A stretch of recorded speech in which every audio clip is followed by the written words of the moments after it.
ఈరోజు ఆమన్గల్ మున్సిపాలిటీలో మున్సిపాలిటీ ఎన్నికలలో ఆమన్గల్ ప్రజలు మున్సిపాలిటీ ఓటర్లందరూ కూడా బీఆర్ఎస్ పార్టీకి మెజారిటీ ఓట్లేసి స్థానాలను గెలిపించారు. ఈరోజు ఎవరికో పుట్టిన బిడ్డను, ఇంకా ఎవరికో కాదు, మా బీఆర్ఎస్ పార్టీకి పుట్టిన బిడ్డను చాతగానితనంతో కొజ్జతనంతో కాంగ్రెస్ పార్టీ దత్తత తీసుకొని ఈరోజు నా బిడ్డ అని చెప్పుకున్నది ఈ మున్సిపాలిటీలో. ఇంకా ఈ ఆమన్గల్ మున్సిపాలిటీలో కాంగ్రెస్ పార్టీకి వచ్చింది ఏకలింగం, ఒక్కటే 15 వార్డులలో వచ్చింది. ఏం మొహం పెట్టుకొని ఈరోజు మున్సిపాలిటీలో కాంగ్రెస్ జెండా ఎగిరిందని ఈరోజు సంబరాలు చేసుకుంటారు, టపాకులు కాలుస్తారు. ఒక్కసారి గుండె మీద చేసుకోవాలి. ఒకే ఒక వార్డు గెలిస్తే 15 వార్డులల్లో తెలంగాణలో కాదు, భారతదేశంలో కాదు, ప్రపంచంలో ఎక్కడ కూడా జరగని ద్వంద్వ వైఖరి, కుళ్ళు రాజకీయము ఈ ఆమన్గల్ మున్సిపాలిటీలో జరిగింది. ఒక్కటే గెలిచిన కాంగ్రెస్ పార్టీ మున్సిపాలిటీలో అధికారంలోకి వచ్చిందంట. ఏ రకంగా ఇది వచ్చింది? ఇది గెలిపే రకంగా అయింది. ప్రజల మన్నన ఏ రకంగా గెలిచింది? ఆమన్గల్ ప్రజలు ఏ రకంగా మిమ్మల్ని ఓడగొట్టిరనేది ఆలోచన చేసుకోవాలి. ఇంకా రెండవది, ఎక్కడ చరిత్రలో లేని విధంగా బీజేపీ కాంగ్రెస్ కు వంత వాడిండు ఈ ఆమన్గల్. ఈరోజు ఈ గడ్డ బీజేపీ గడ్డ అన్నది ఈరోజు గీత దాటింది.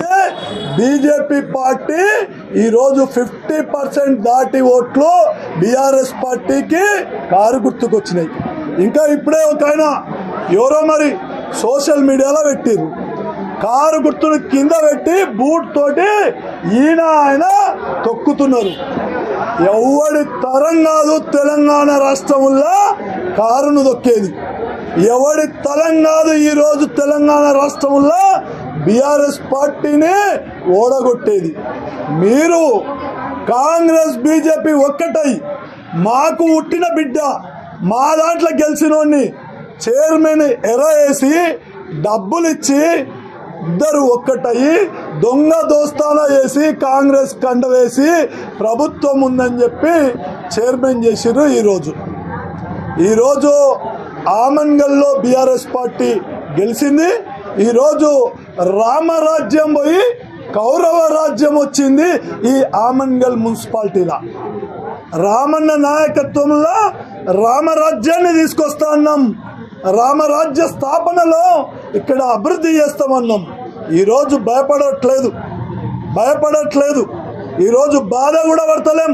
బాధ ఉన్నా ప్రశ్నించే వ్యక్తిత్వంతో పేదోడికి అండగా ఉంటూ ఈ ఆమన్గల్లో మాకు గెలిచిన 8 ఒకడు పోయింది కదా, మిగిలిన 7 మందితోటి ప్రశ్నిస్తాం. ఆయా వార్డులల్లో ఖచ్చితంగా అభివృద్ధిని చేస్తాం. అంతేకాదు ఈరోజు ప్రజలు మాకు తీర్పిచ్చారు, పార్టీలు మమ్మల్ని మోసం చేసినాయి.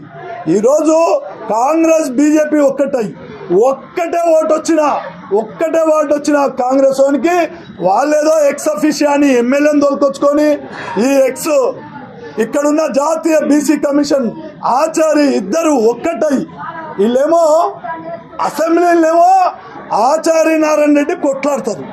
ఏంది వాడు దొంగ అని వీడంటాడు, వీడు దొంగ అని వాడంటారు. మున్సిపాలిటీలేమో ఓట్లు అయిపోయినాక ఓట్లలో కలిసిపోయారు, ఈయనకి పొత్తు పెట్టుకున్నారు. భయపడి బీఆర్ఎస్ పార్టీకి భయపడి, రామన్న రాజ్యం రాముకు భయపడి ఈ గడ్డ మా చేతిలో నుంచి వెళ్ళిపోతుందనే భయము కల్పించుకొని ఇద్దరు ఒకటైరు. ఈరోజు దొంగ పార్టీలు, ఈరోజు బీజేపీ కాంగ్రెస్ పార్టీలు. అంతేకాదు ఆమన్గల్లో ప్రజాస్వామ్యమే గెలిచింది. ఎందుకంటే 8 మంది వార్డులు ఈరోజు ఓటు ద్వారా, అంబేద్కర్ రాసిన రాజ్యాంగం ద్వారా 8 వార్డులు ఈరోజు మన బీఆర్ఎస్ పార్టీకి చెందిన పేద బిడ్డలు ఈరోజు ఆ గల్లీలలో గలమెత్తుతాం, ఆ గల్లీలల్లో ఈ ప్రభుత్వాన్ని నిలదీస్తాం, ఆ గల్లీలల్లో ఈ కేంద్ర ప్రభుత్వాన్ని, ఈ దొంగ వ్యవహారాన్ని నిలదీస్తామని చెప్పి ఈరోజు జెండా ఎగిరేసిర్రు మా వాళ్ళు. ముఖ్యంగా ఆమన్గల్ ప్రజలకు ఇప్పుడు కూడా చెప్తున్నా, 55% దాటిన ఆమన్గల్ ప్రజల ఓట్లు బీఆర్ఎస్ పార్టీకి కారు గుర్తుకేసిర్రు. గతంలో 30 సంవత్సరాలు 85% ఇక్కడ బీజేపీకి పువ్వు గుర్తుకేసేటోళ్ళు. ఈరోజు ఆ తీర్పు మారిందనే దానికి, గీత దాటిందనే దానికి ఇది ఒక పెద్ద నిదర్శనం. ఇప్పటికైనా సరే వచ్చే రోజులు వీళ్ళ కాలం చెల్లింది. వచ్చే 2 ఏళ్లలో మళ్ళా కేసీఆర్ ప్రభుత్వం వస్తుంది. ఈ గడ్డ పైన టీఆర్ఎస్ జెండా ఎగిరేస్తాం ఈ కల్వకుర్తి తాలూకాల.